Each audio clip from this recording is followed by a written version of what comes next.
ये बहुत बड़ा चीज है कि आप अपना से कुछ जरूर ऐसा स्किल्स रखिए कि जहाँ पे कुछो काम नहीं आने वाला हो तो आपका हुनर काम आए। गिरता हुआ परिवार को वहाँ पे संभाल लें, कोई दिक्कत ना हो। मान लीजिए कि लोग परेशान कहाँ पे होता है, सिर्फ 2 रोटी कमा के ला के खा के रह जाना है, कोनो दिक्कत नहीं है। लेकिन घर में माँ बाप को अगर थोड़ा सा भी सीरियस बीमारी हो गया, वहां पे पता नहीं चलता है कितना रुपया लगने वाला है। तो उस विकट स्थिति के लिए तैयार होना चाहिए कि मान लीजिए बाय द वे जो भी आपका बचत पूंजी है सारा कुछ लगा दिया गया, आपके पास कुछ नहीं है परिवार चलाने के लिए, खाने के लिए, उस समय अपना हाथ पैर चला के परिवार को उस समय सरवाइव करवा लें। हुनर बहुत ज्यादा जरूरी है सब किसी के पास। अभी देखिएगा दुनिया के सबसे बढ़िया सबसे खुशहाल रहने वाला 10 गो देश का एग्जाम्पल लीजिएगा। नॉर्वे हो गया, स्वीडन हो गया, डेनमार्क हो गया, कनाडा हो गया। नॉर्वे ही सब है, ये हमेशा रैंक 1 पे रहा है। वहाँ का नागरिक हमेशा खुश है। वहाँ पे देखिएगा हम लोग के यहाँ जिस तरीके से एजुकेशन सिस्टम है उस तरीके से वहाँ पे नहीं है। अप्रेंटिसशिप का नाम हमको लग रहा है कि सब लोग नहीं सुने होंगे। वहाँ पे फोकस किया जाता है कि बच्चा को अप्रेंटिसशिप का ट्रेनिंग दिया जाए, इंटर्नशिप का ट्रेनिंग दिया जाए। हमारे यहाँ जो इंजीनियरिंग कर रहा है, डॉक्टरी कर रहा है, उसी को इंटर्नशिप करने का ऑप्शन मिलता है या मौका मिलता है। जो नॉर्मल मैट्रिक इंटर ग्रेजुएशन कर रहा है उसको मौका नहीं मिलता है, तो उससे कुछ नहीं होता है। अप्रेंटिसशिप का मतलब हो गया कोई कंपनी चल रहा है, हम गए वहां पे काम कैसे लोग कर रहा है हम उसमें हाथ बटाएं, काम करना सीखें। जैसे यहाँ पे आगे मान लीजिए छोटा सा एक कोचिंग इंस्टीट्यूट है कंप्यूटर का, यहाँ पे आए, अगर आपको दे दिया जाए ठीक है आ जाइए, लैब में कोई शिक्षक नहीं जाएगा, आप सीनियर है, आप पूरा संभालिए, बच्चा लोगों को सिखाइए। रियल एक्सपीरियंस वो है। इस तरीके का अप्रेंटिसशिप या इंटर्नशिप दूसरे देशों में अवेलेबल है। हमारे यहाँ क्या हुआ है, हमारे यहाँ सबसे बड़का चीज तो अब गलत ही हो रहा है। एगो तो पहले शिक्षा में कोई बढ़ावा दिया नहीं गया, करिकुलम चेंज किया नहीं गया सरकार द्वारा, अभी किया जा रहा है। इतना कोचिंग इंडस्ट्री आ गया। कोचिंग पहले होता था कि कोई शिक्षक है अपना कोचिंग खोल लिया, उसमें 20 को 50 को लड़का का बैठा के पढ़ा रहा है, यही ना होता था। खूब पढ़ाएगा तो 1000-2000 लड़का का बड़ा का हॉल में बैठा के पढ़ाएगा। अब इसको इंडस्ट्रियलाइज कर लिया गया सब।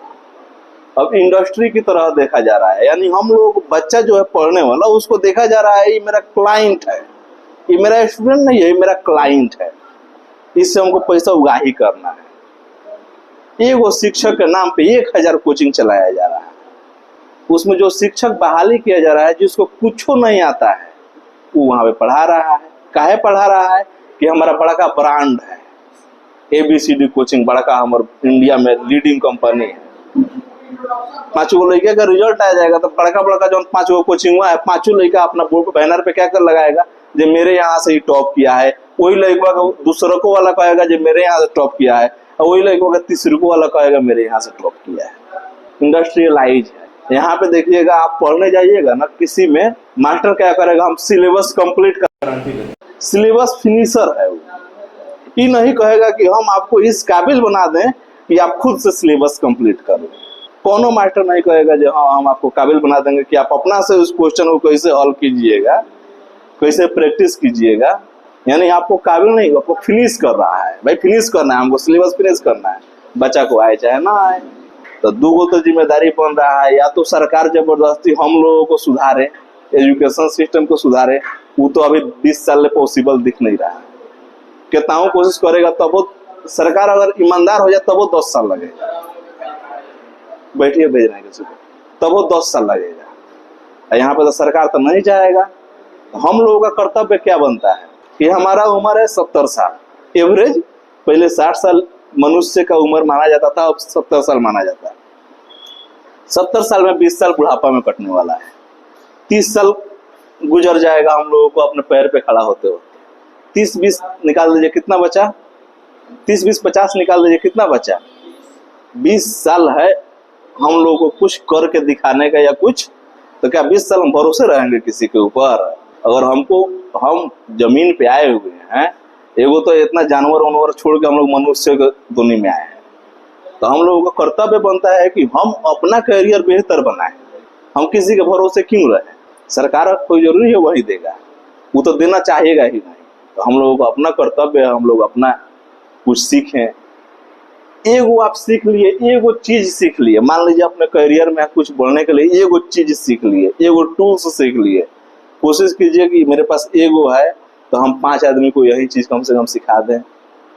दूसरे किसी को नहीं सिखाए तो अपने घर परिवार में सिखा दें। घर परिवार वाला जल्दी सीखता नहीं है, लोग जबरदस्ती सिखाना। मेरा खुद चाचा का बेटा बेटी रहता है सब मेरे बगल में, लेकिन हम कितना दिन जबरदस्ती किए, मारने पीटने का धिराया गया था, आके रोज सुबह 7 बजे आता था, सुबह 10 बजे तक सीख के जाता था सब।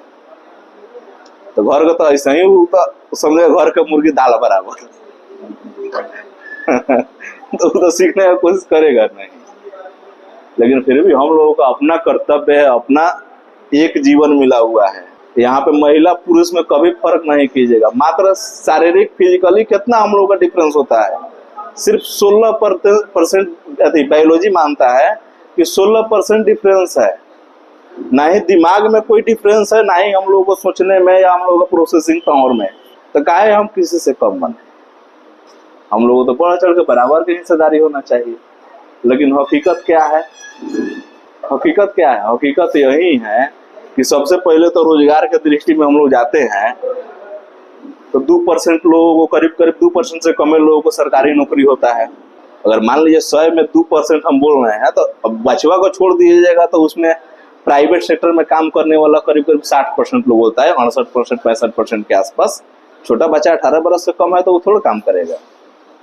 2% लोगों का सरकारी नौकरी होता है, 68% लोग कहाँ जाएगा? कोई प्राइवेट सेक्टर में जाएगा या अपना काम शुरू करेगा।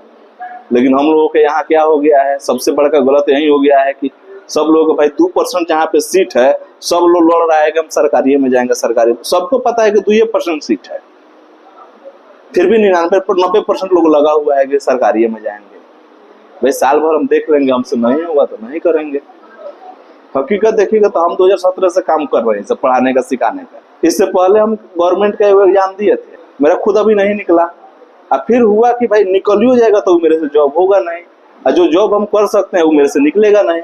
यानी जो हमको इच्छा है करने का वो मेरे से निकलेगा नहीं, और जो हो रहा है वो हम करेंगे नहीं। ये वो जीवन है, क्यों हम पड़े रहे उसी में? जहाँ पे हम लोग रहते हैं वहां पे देखते हैं कि किसी का उम्र हो गया है 60 बरस, 65 बरस, 70 बरस, और शुरू से आज तक रोज 9 बजे आता है ऑफिस में, दिन भर बैठता है, फिर शाम में चल जाता है। भाई तोहरा आइला से क्या फायदा हुआ है? धरती पर कोई आया है दूसरे किसी को कुछ फायदा पहुंचा के जाए? अभी का समय है, अभी बहुत पोटेंशियल है ऑनलाइन के क्षेत्र में। अभी भारत में ना आपका यूट्यूब है, ना इंस्टाग्राम है, ना कुछ है। सब तो हम लोग दूसरे देश का इस्तेमाल कर रहे हैं, अपना तो कुछ है नहीं। जो जितना गरीब राज्य होता है, जो जितना पिछड़ा हुआ रहता है, वहां पे उतना ही अपॉर्चुनिटी होता है काम करने का। हम लोग आज जो कौशल विकास केंद्र खोल के यहाँ पे सिखा रहे हैं, इसी तरीके से अगर हम चाहें कि खोल के हम चले जाएं सिखाने के लिए, अमेरिका में ही सोच लीजिए, अमेरिका में चाहे यहाँ पे हम लोग नॉर्वे में, चाहे डेनमार्क सब में जाएं, तो हम लोगों का नहीं चलेगा ये वाला काम वहाँ पे। क्योंकि जो हम चीज आपको सिखा रहे हैं आज मैट्रिक के बाद, वो चीज वहाँ पे 6ठा में सिखा दिया गया है, क्लास 6 में, सरकारी स्कूल में सिखा दिया गया है उस तरीके का ट्रेनिंग। तो मान लीजिए हम अगर लेट सीख रहे हैं तो हमारे पास होना चाहिए कि हम जल्दी जल्दी सीखें कि उसको कम्पीट करें। पड़ोसी को कम्पीट करने से क्या फायदा? जो गरीब है उससे हम कम्पीट क्यों करेंगे? हम जो देखेंगे जो हमसे जो आगे है, सबसे आगे है, उसको कम्पीट करें।